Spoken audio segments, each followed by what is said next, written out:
This movie was honestly really depressing.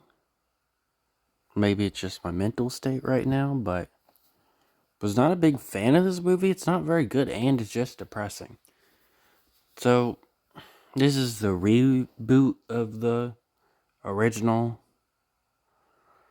There was also a sequel to the original one anyway. This one did not get one. Could have been COVID reasons, could have been it's not the 90s anymore, so sequels to movies like this don't really get sequels that fast or at all. They do mention Cujo. I thought that was kind of cool. That was my favorite part of the movie. And I didn't really care for Cujo. I didn't think it was that scary. But Cujo wasn't a bad movie. And they mentioned Cujo at like the birthday party. It's a thing you could easily miss. They say something about a rabid dog. One of the background actors does. And then that's it. But they talk constantly in this movie about death and how there might not be an afterlife. So they really hammer that point in, and how that the main actor does not really believe in an afterlife. And he's kind of accepted that. He's okay with that. But it's kind of depressing thing to think about. And the characters are just kind of shitty to each other occasionally. Occasionally they do show love. It's not like the worst relationship I've seen in a movie.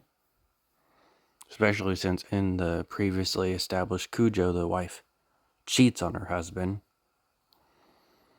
But, there's like scenes where she's sarcastic and makes fun of him. Like, he doesn't want to admit that he brought the cat back to life yet. And he doesn't really understand it anyway, because he didn't know he was bringing the cat back to life. So, he's like, well, I thought the cat was dead. I guess it's not. And then the wife is like, good thing you're not a fucking veterinarian. Like, jeez, okay. That was unnecessary. And she has trauma with her sister because her sister was, kind of angry for a good reason. She had a very bad disability, but it left trauma behind because her sister treated her like crap and talked about how she couldn't wait until the day that she had to deal with that pain. And she was kind of jealous that her sister did not have the disability she had and she wasn't suffering every day.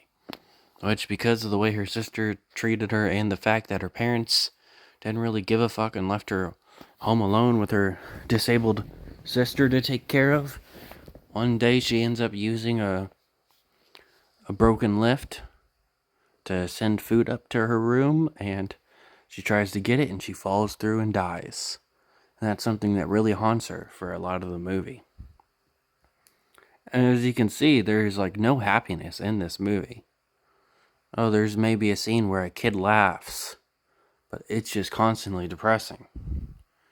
We get to see kids playing for a little bit, then the next second, the mom goes on the phone to go talk to her mom in another room. Kid leaves the house and finds the pet cemetery. Big part of the movie, but also shows you that, nope, here's another thing that's kind of depressing.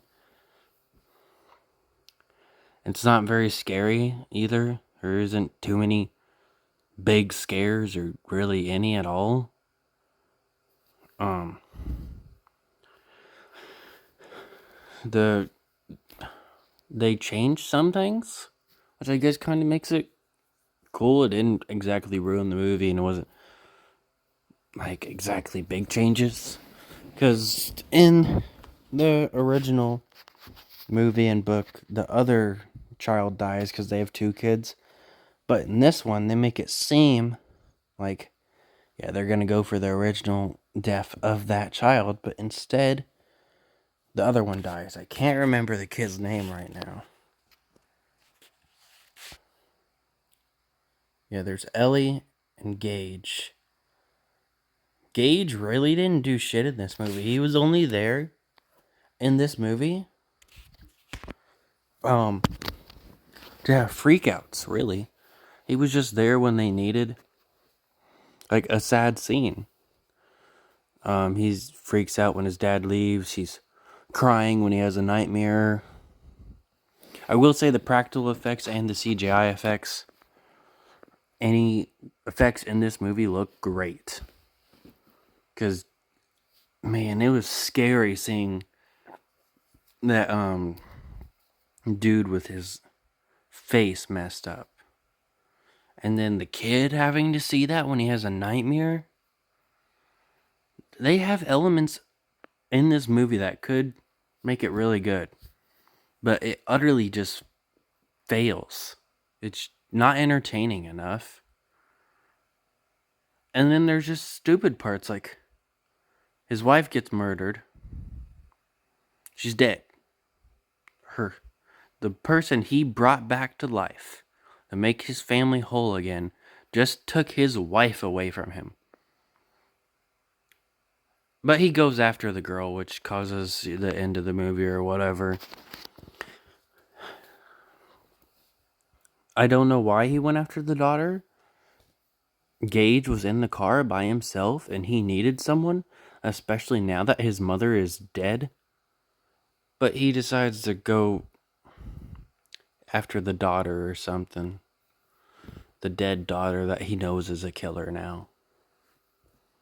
Very logical decision, and the movie ends with them all being one dead, happy family besides Gage.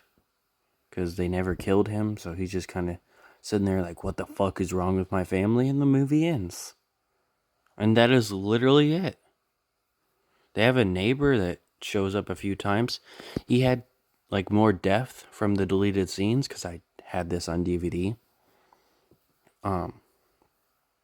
But overall, he didn't do much. The actor gave it all he got. He's a pretty good actor, but honestly, wouldn't have mattered too much if he wasn't in here, besides the big part, obviously, bringing the cat back to life. He has a decent death scene, and I thought he died when he passed out. I should have just assumed, but the husband, like, drugs him or something, and I was like, he just fucking poisoned him.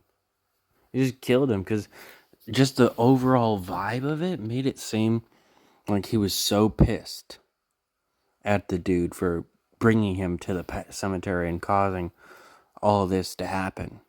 That he just murdered him, but no, he just drugged him. Overall, not a big fan of this movie, and unless I accidentally do it, I honestly don't plan to watch any more Stephen King movies, and that's not because of this movie. It's because I have found some stuff out about him. Like a racist rant, and, his books have always had controversial or just stuff that really shouldn't be in his books. Like the fucking most obvious one is the Pennywise one. How in it, he had children have sex. And not only did they have sex in the book, he graphically described it. Underage literal children, not even, like how movies, they have like 20, 30-year-olds and they say they're high schoolers and they have sex in the movies. I've always found that weird, even though they're supposed to be minors. Not something like that. These are children he created in his mind, put them in a book, and they're like 10 years old, 12 years old. I'm not exactly sure how old the kids are, but they're not in high school. They're young kids in the first chapter, and that's when they have sex.